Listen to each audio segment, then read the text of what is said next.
Kirsty Coventry becomes the first woman and the first African to lead the International Olympic Committee. Bans on Russia but not on Israel, and the role of money in the Games are two challenges she faces. How will she handle the hurdles ahead? This is Inside Story.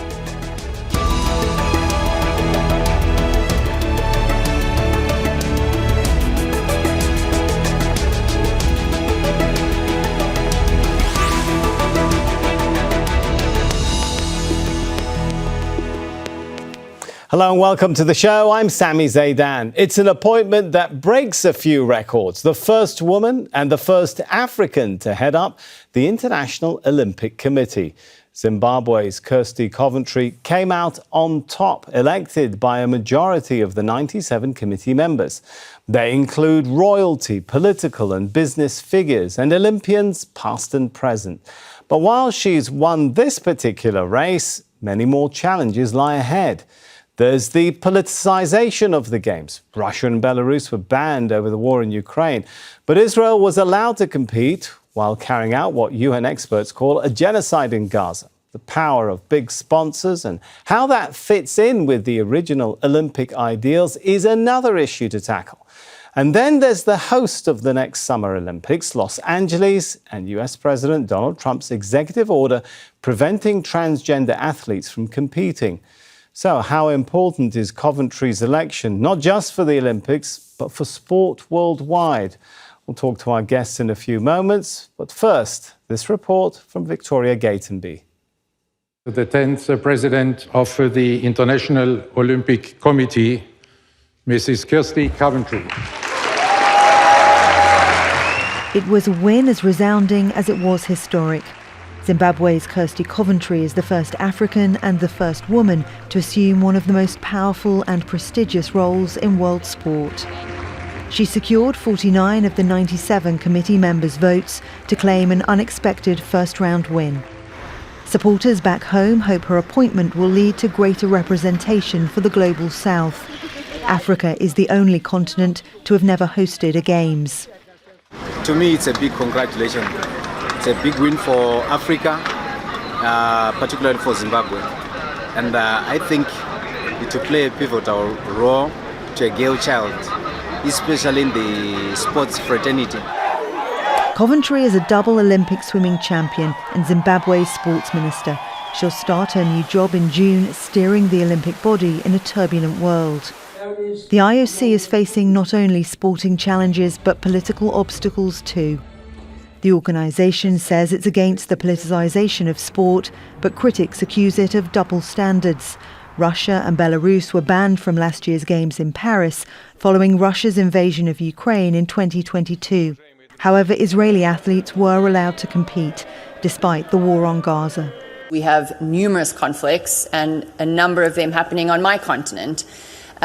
So again, we need to sit down as the Olympic movement and have a very serious conversation around how are we going to deal with more and more conflicts and how are we going to protect and support athletes. Los Angeles is hosting the next Summer Olympics in 2028 and Coventry is due to meet US President Donald Trump. He's pushing for the Games to ban transgender athletes. It's going to take communication. As I just said, we're going to create a task force that's going to look at the transgender issue and the protection of the female category. And once we've made the decision collectively as the IOC with the international federations, that decision will be made very clear and we won't move from that decision. Sponsorship and commercialization have also shaped the Olympics in recent decades.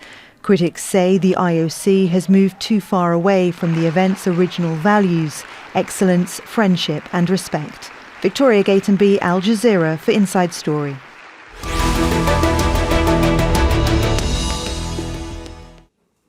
Well, let's bring in our guest now. Joining us from London is Philip Barker, Editor-in-Chief of the Journal of Olympic History. He carried the Olympic flame at 2 Games. In Kampala, Donald Rukare, President of the Uganda Olympic Committee, and in Amman, Bassil Mikdadi, the founder of the online sport news site footballpalestine.com. He focuses on the intersectionality of sports and politics. A warm welcome to you all. If I could start with Donald in Kampala. So, Donald, Kirsty Coventry speaking about her election as a sign the Olympics are truly global and diverse. Are they? Yeah, I think, Sami, first of all, thank you for putting me on the show. And it's good to be in the very illustrious company of both Philip and Bassil. And as you said, we are still reeling from the exciting news that came out of Greece yesterday. As you said, Kirsty Coventry, who, by the way, I'm from aquatics, I'm from swimming. And we are very happy that our swimmer, double Olympian, Kirsty Coventry has gone through as the first IOC president lady, but also from Africa. So as the Uganda Olympic Committee, we'd like to congratulate Kirsty, wish her all the best, and definitely think this is a reflection of how far the Olympic movement has come. We had the Olympic Agenda 2020 +5 under previous President Thomas Bach, which was looking at, among others, a recommendation on how we can ensure that the Olympic movement, the Olympic Games, are truly reflective of the gender equality agenda. And as you might know, Sami, in Paris last year, these were the first games that were dubbed as the first gender equal or gender parity games. So we believe that this vote of confidence that Kirsty got yesterday, 49 votes, is a testament to the evolving nature of the movement and how far we have come. So we congratulate her.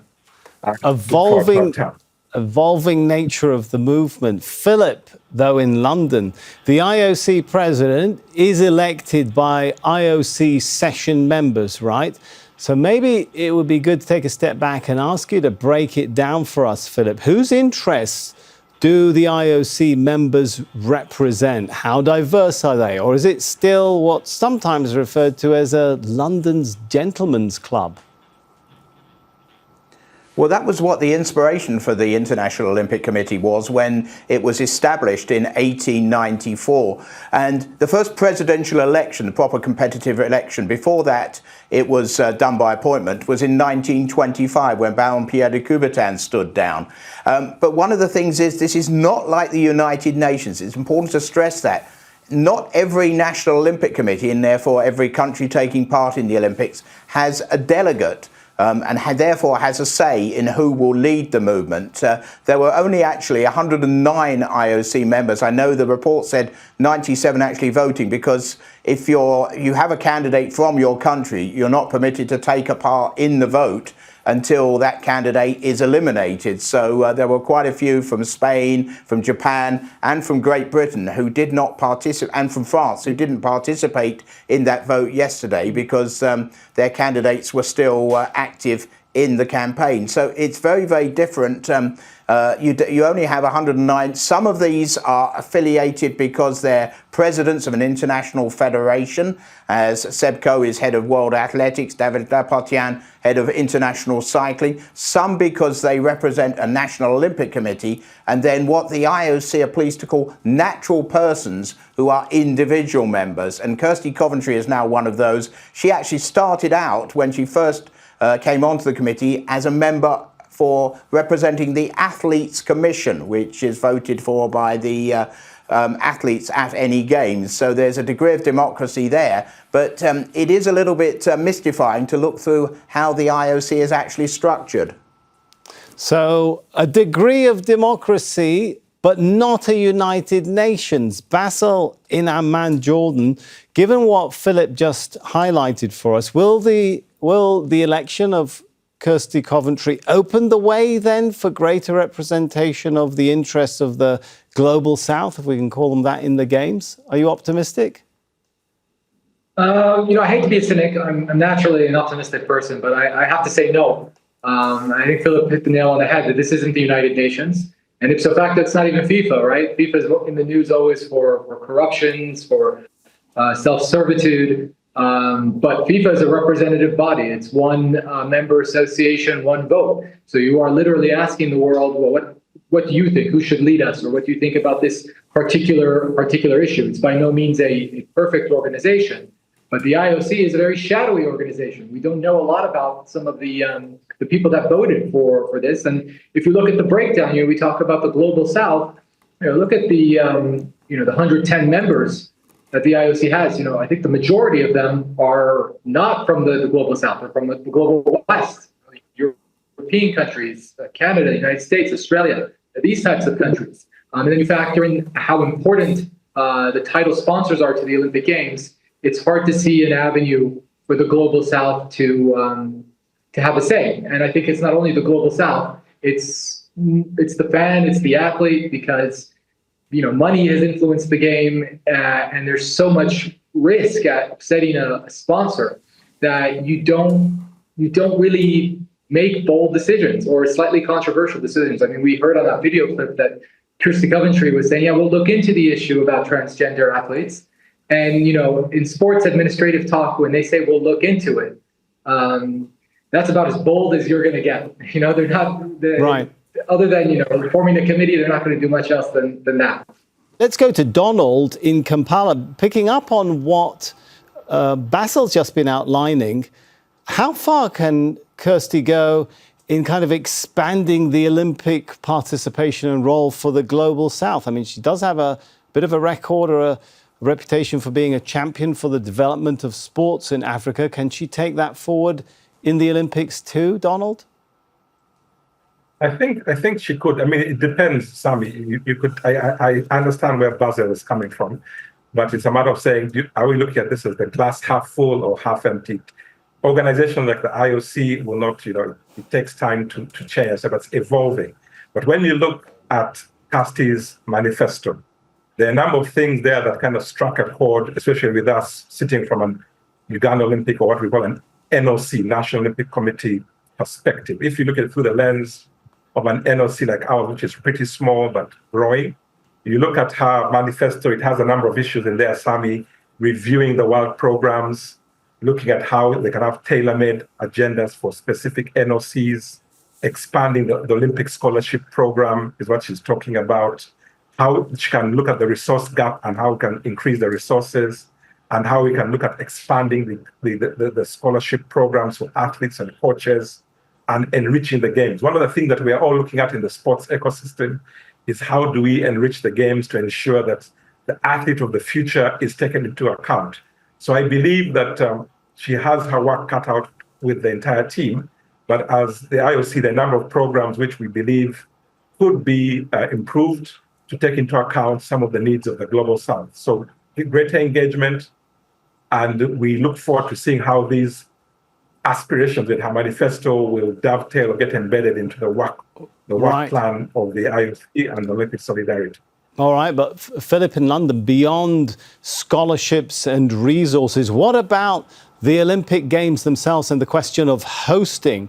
How realistic is it to expect that maybe Kirsty can make a difference with some of the ideas that have been floated that would help spread the Olympic Games across multiple countries instead of being focused in one, having events in different countries, we're told, might help other countries which are not so wealthy to host or partially host the Olympics too, and get around the sort of burden on resources that hosting the Games can represent sometimes.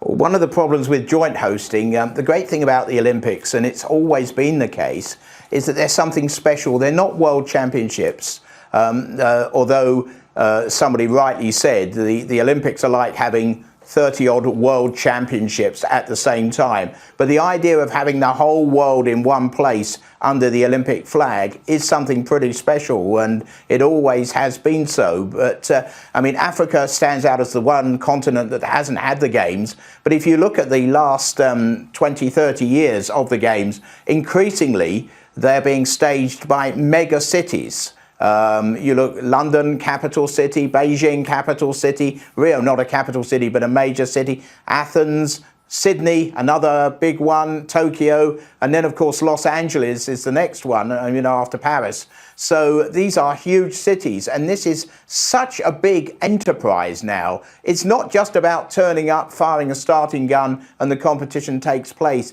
If you go to the Olympics, you see all the infrastructure that has to be in place for things to happen, from the athletes' village to security at the venues, making sure all the technical and training things. So this is a huge undertaking. undertaking. Yes, there needs to be some help to try and diversify it. I mean, one thing they have been doing recently is trying to take the Youth Olympic Games to wider countries. And we've got the Youth Olympic Games in Dakar in Senegal. And that is the first Olympic branded event to take place in Africa of a world nature. So, right. You know, they're trying to do that. But you've got, you know, the cost of staging these games goes into billions, and it's beyond my ken to even appreciate the number of noughts that it costs to actually stage an Olympic Games. So, you know, there will need to be help from Olympic Solidarity, from the what they call the war chest at the IOC, to help any future host from, say, the African continent to take part and be part of the Games. It would be wonderful. I mean, we thought that Durban was going to host the Commonwealth Games a couple of years ago. In the end, they had to pull out because of economic difficulties. And you'd think South Africa is one of the more prosperous nations. So if it happens to them, it gives you an idea of the There's problem. a big question mark. How can others deal with it? OK, if it's costly, we know that. Bassil, what about at least adding more games to the Olympics, taking into account more native cultures? Is that something you see on the horizon with the rise of Coventry? Well, maybe. I mean, if it generates interest equals more eyeballs, and that means you can charge more for your TV rights or sell TV rights in different geographies. And I think we saw a little bit of that when breakdancing made its debut last year in Paris. Skateboarding as well. I think 2 Olympics ago made a debut, and that was a concerted push to try and capture a younger audience and to future-proof the sport. So I think if there is a way to tap into an interest and then monetize that interest, you'll see the game in the join the Olympic family. Right. If there is not a lot of interest, then, you know, we've seen, I think Greco-Roman wrestling was under threat of being dropped from the Olympics. And this is a historic Olympic event. It goes back all the way to the ancient Olympics. And, you know, there was open talk about just not having it as a sporting event at all. So I think it all comes down to whether or not there's enough interest, because interest equals dollar signs. You put your finger on the money. We'll come to that in a minute. But if I could bring Donald in, I want to talk a little bit about politics and sports first. What are your expectations for what Kirsty Coventry might do when it comes to the issue of sports and politics, and what many in the global South see as a history of selective politicization of the Olympics that ultimately serve global centers of power? Sami, but first, before I jump into that, I just think even in terms of the hosting strategy, these are things that we're all looking at and trying to reimagine the games of the future. What would they look like? The athlete of the future. There are a number of questions around that, but even things about trying to leverage on existing facilities, not having to build these grand monuments to the sport, and trying to see that if it's part of an overall plan, this joint hosting is what people have been thinking about. But you're right, as Philip said, this is something which everybody's trying to look at. How can we reset, refresh, relook at the various hosting models? But the issue of facilities and trying to use existing facilities is one. Introducing new games, there's the whole ecosystem of esports, but we can discuss that later. But coming to your specific question about politics and sport, we believe and hope that piecing together the team, the IOC executive board and the entire system will continue to place athletes at the center of what we do, and trying to keep sport apolitical. You know, try and, as much as possible, divorce sport from politics. We are in sports, and not politics. But Donald, if I can jump in there, from 1920 to 2023, the IOC has a very long history of doing exactly the opposite of what you're saying, whether it was banning some of the World War I powers from the 1920 Summer Olympics to the issue that we all know in 2023 over Russia's war with Ukraine. I hear you, but what we're hoping to look at is here, why should we penalize the athletes for actions? And this has been a very big debate in the number of international federations with some of the cases we have cited. So our hope is that we would need to keep the conversation going on how do we insulate sport from politics. We need to ensure that sport, to the extent possible, is delineated from politics. Can we do it 100%? That may be a bit hard, but we need to keep that conversation going. And I believe that the new president will have this very family on her agenda. All right, let me bring Bassil back into the discussion. Despite the good hopes from Donald there in Kampala, is there an issue which Kirsty will have to address of double standards seen by many in the global south, that Russia, Belarus were kicked out from the Russian Olympic Committee was suspended by the IOC in October 2023, yet Israel allowed to continue in the games despite allegations of genocide, the Israeli policy of depriving Gaza of food, medicine, electricity, and the fact that its leader is wanted on an arrest warrant over allegations of war crimes. Yeah, I think the Olympic Committee sort of fancies itself as this big global organization, probably likens itself to the United Nations, and we'll try and draw those parallels as many times as possible when, it makes for good PR. But then, the UN decides something that's a little bit outside of the worldview or outside the opinion of the United States or the global West. Then, you hear this line that, we want to separate politics from sport. And what that really means is, the people in charge just want smooth sailing and they want business as usual. And if something comes up to sort of rock the boat, they rather not deal with it.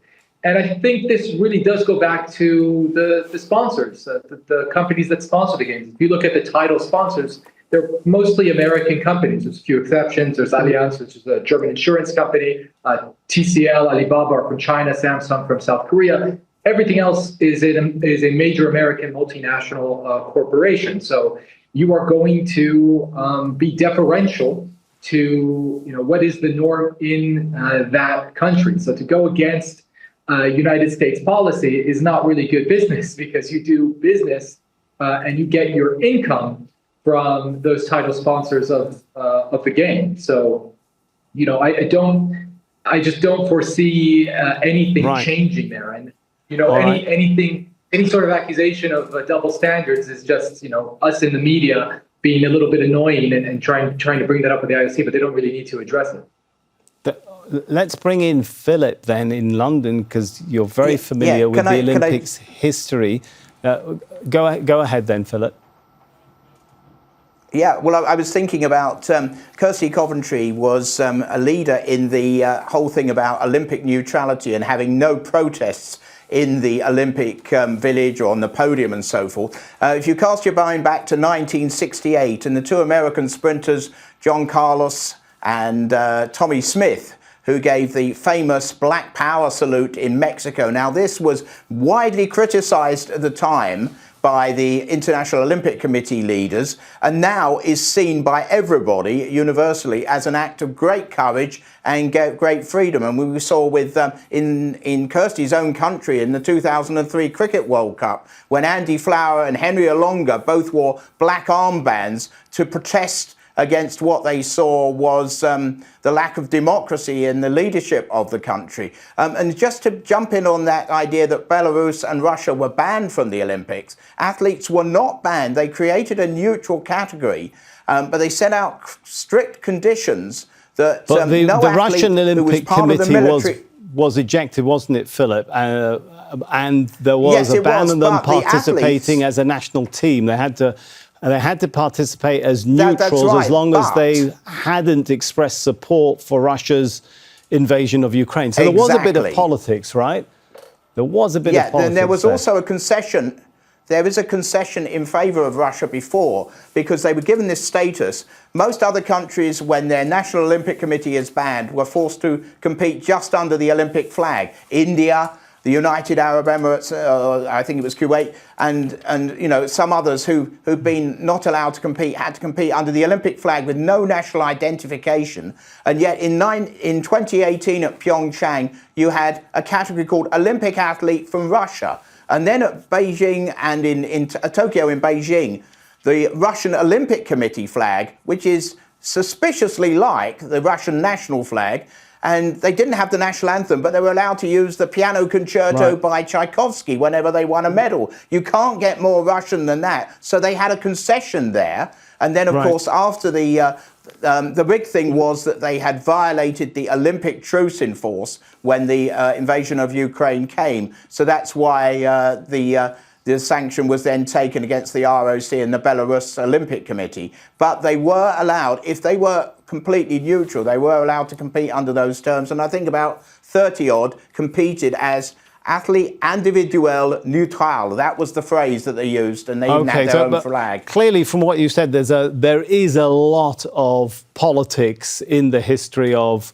restrictions and bans. I think there's no way to get around that. Donald, is some of that, I think Bassil was putting his finger on that, is some of that the result of the increasing commercialization of the Olympic Games? You know, and Bassil was talking about, you got to look at the sponsors. Are the sponsors the real kings? Are their interests ultimately what will call the shots when it comes to IOC policy? How much politics they let in and what kind of stand they take on political issues?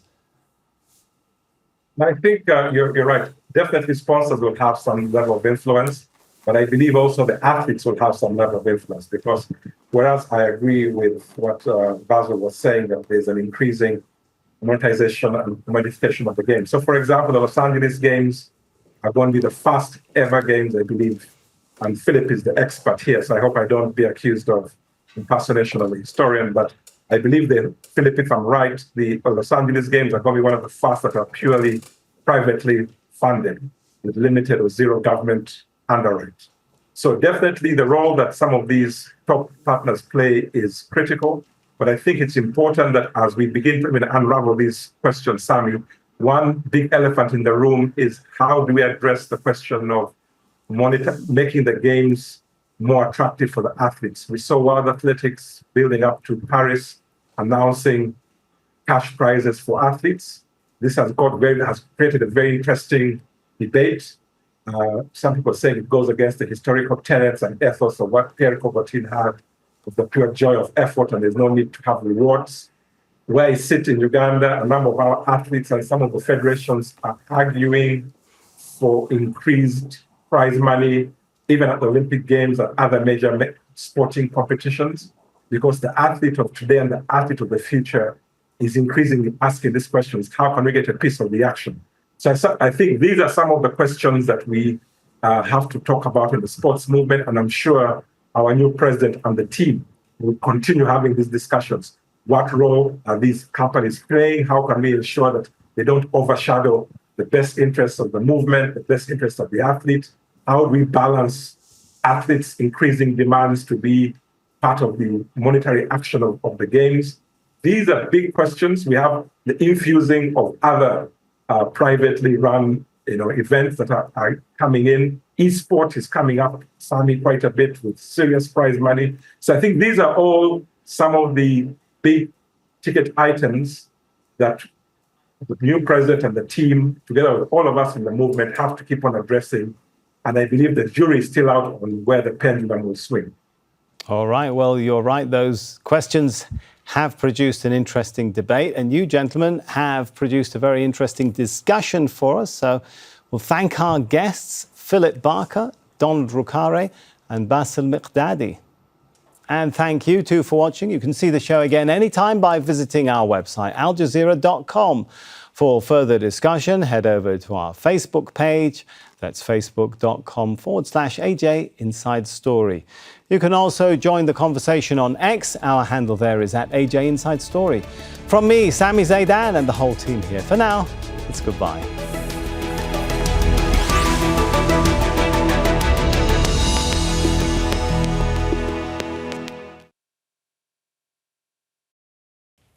Make sure to subscribe to our channel to get the latest news from Al Jazeera.